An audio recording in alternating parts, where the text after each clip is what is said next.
नमस्कार, आईपा के मंच में आपका स्वागत है। आईपा यानी all India progressive politics association, जो बात करता है हमेशा मुद्दों की, जन समस्याओं की और समस्याओं का समाधान हो उसकी। इसी को लेकर आज हमारे बीच आईएए के चेयरमैन विपुल भटनागर जी हैं।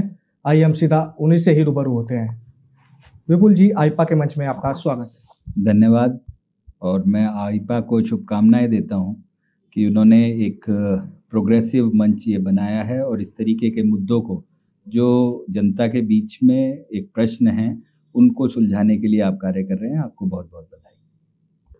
अगर हम मुजफ्फरनगर में इंडस्ट्रीज की बात करें तो मुजफ्फरनगर में लगभग कितनी इंडस्ट्रीज है?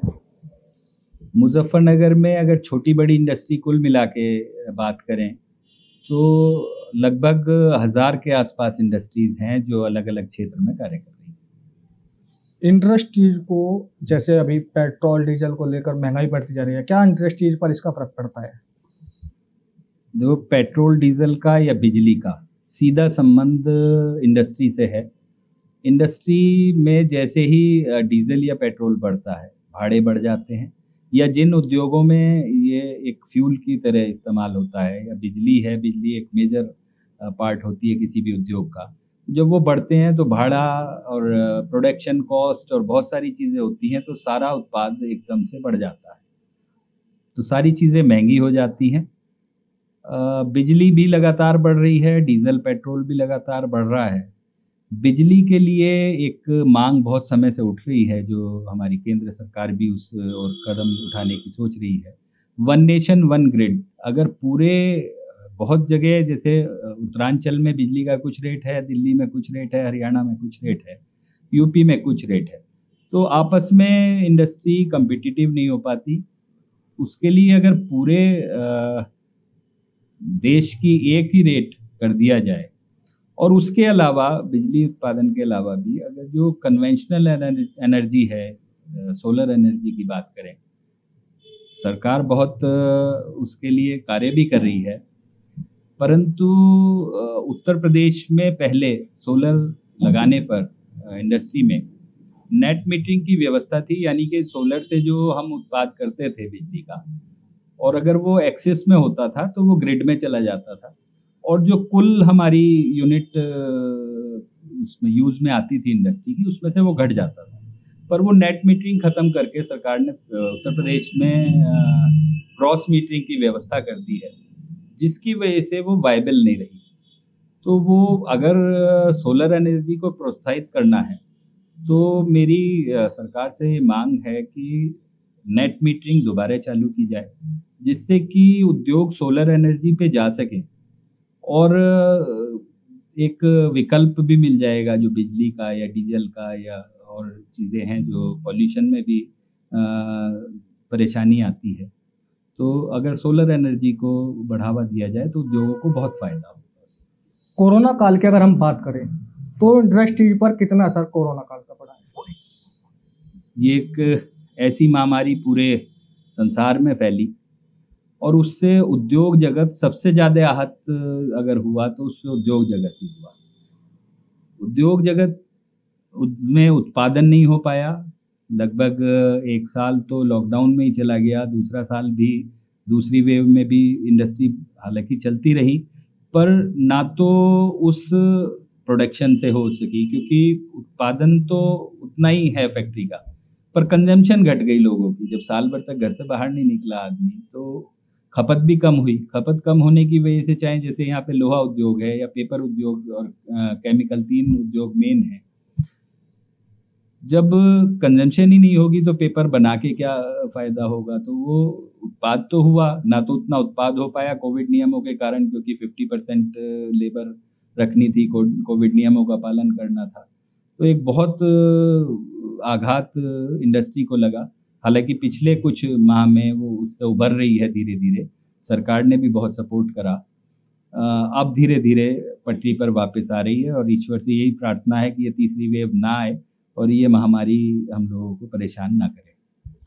कितना नुकसान कोरोना काल में इंडस्ट्रीज को हुआ होगा?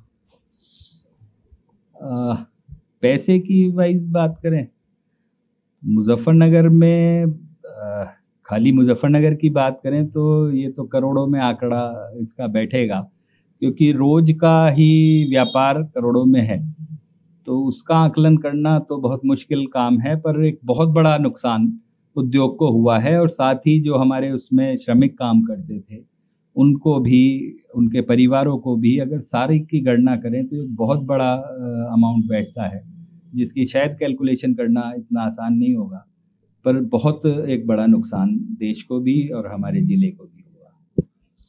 प्रदूषण विभाग की अगर बात करें तो लगातार प्रदूषण विभाग के द्वारा इंडस्ट्रीज पर छापेमारी की जा रही है, तो इसके बारे में क्या कहेंगे आप?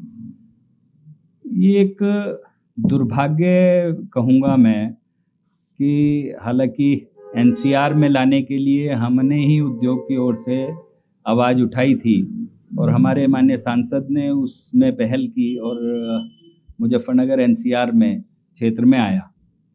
पर एनसीआर क्षेत्र में आने के बाद जो उसके योजनाओं का लाभ मिलना चाहिए था वो तो नहीं मिल पाया उतना, नुकसान बहुत हुए, जिसमें मुख्यतया पॉल्यूशन है।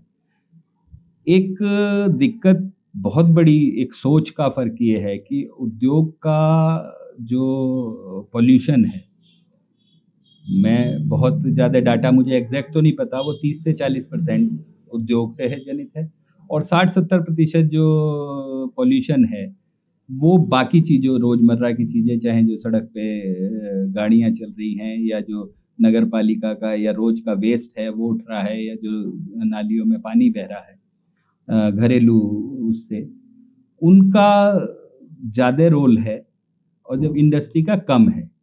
पर जब भी बात आती है, चाहे वो सुप्रीम कोर्ट हो, चाहे AQI हो, चाहे पॉल्यूशन विभाग हो, सबसे पहले एक सॉफ्ट टारगेट हो जाता है कि इंडस्ट्री बंद कर दो। जबकि मेरा अपना मानना यह है कि दूसरे लॉकडाउन में जब सारी इंडस्ट्री चल रही थी पर आवागमन नहीं था, ट्रांसपोर्ट कम था, उद्योग चल रहा था, लॉकडाउन था, उस लॉकडाउन में हम मुजफ्फरनगर में बिल्कुल नीला आसमान देखते थे, और कई बार अखबारों के माध्यम से भी, या हम भी जब छत पे जाते थे तो ये कहते थे कि जी हरिद्वार तक की पहाड़ियाँ मुजफ्फरनगर से दिख रही हैं। तो इसका मतलब अगर उद्योग चल रहा था और पॉल्यूशन बिल्कुल साफ था, AQI लेवल भी बहुत कम था, इसका मतलब उद्योग से तो इतना पॉल्यूशन नहीं हो रहा है जितना और चीज़ों से हो रहा है। जबकि सबसे सॉफ्ट टारगेट होने की वजह से सबसे पहले उसे टारगेट किया जाता है, और उस पर हम इतने मानकों को, जो भी सरकार के मानक हैं, उनका प्रयोग करने की कोशिश करते हैं, उनका निर्वहन करने की कोशिश करते हैं। पर उसके बावजूद भी, क्योंकि उद्योग सबसे सॉफ्ट टारगेट है, जैसे मैंने कहा कि उन्हीं पर छापेमारी होती है। आज तक ये नहीं बताया गया कि क्लीनर फ्यूल की परिभाषा क्या है, एकदम से बंद कर दिया गया। एक अगर छोटा सा भी मैं कहूँ दुकानदार, उसने अगर 2 किलोवाट का भी जनरेटर रखा है तो उस पर भी पॉल्यूशन विभाग के नियम वही हैं जो एक बड़ी फैक्ट्री पर है। कैसे संभव है जब यहाँ PNG है नहीं, PNG की उपलब्धता नहीं, और उपलब्धता हो भी जाए तो वो महंगी इतनी है। तो जब तक हमें वो संसाधन नहीं मिलेंगे जिससे पॉल्यूशन कम हो जाए, जब तक हम उन नियमों को बहुत सख्ती से तो लागू नहीं कर सकते। हम अभी पीछे इंडियन इंडस्ट्रीज एसोसिएशन के फोरम पे संजीव बालियान जी से मिलने गए थे, जो हमारे माननीय सांसद भी हैं और केंद्रीय मंत्री भी हैं। उन्होंने भी पॉल्यूशन विभाग से बात की और उन्हें कहा कि आप जो बायोफ्यूल यहाँ पे बहुत उपलब्ध है, जो कि बिल्कुल क्लीनर फ्यूल की परिभाषा में आता है, उसे आप परिभाषित कीजिए। डीजल की जगह हम उस पे जाएं, या जो हमने एक वहाँ पे सजेशन रखा, उन्होंने उसे माना भी और आगे रखने की भी बात कही। आप एक नॉर्म्स निर्धारित कर दीजिए कि हमें 2 साल में पॉल्यूशन यहाँ से यहाँ लाना है। इंडस्ट्रीज में आप ये एक हमारे सहयोगी के रूप में हमें बताएं कि हमारे उद्योग में यहाँ यहाँ कमियाँ हैं, आप इन चीज़ों को यहाँ लगा लें तो इससे पॉल्यूशन कम होगा और उद्योग को भी चलाना सुगम होगा।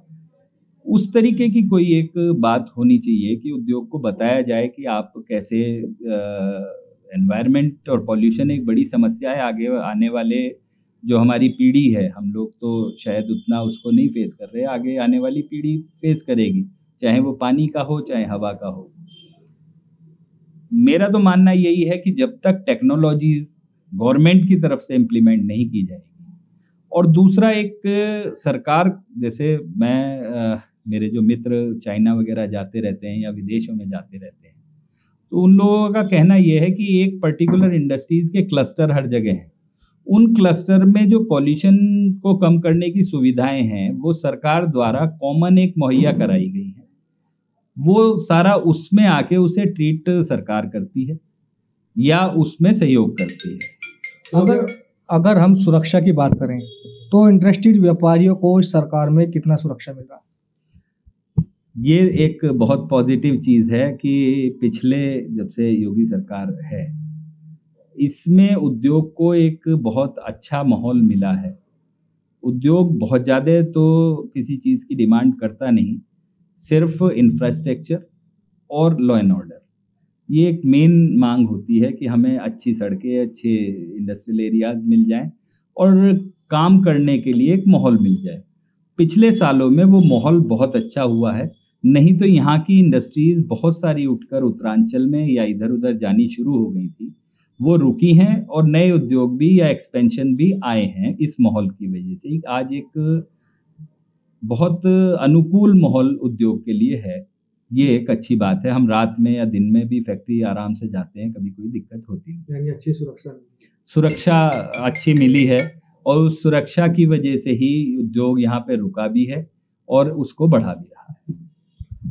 ये हमारे साथ IIA के चेयरमैन थे, जिनका साफ तौर से कहना है कि महंगाई और पेट्रोल और डीजल की जो महंगाई है उसका असर कहीं ना कहीं इंडस्ट्रीज पर पड़ता है। आईपा मंच के लिए मुजफ्फरनगर से अनमोल कुमार।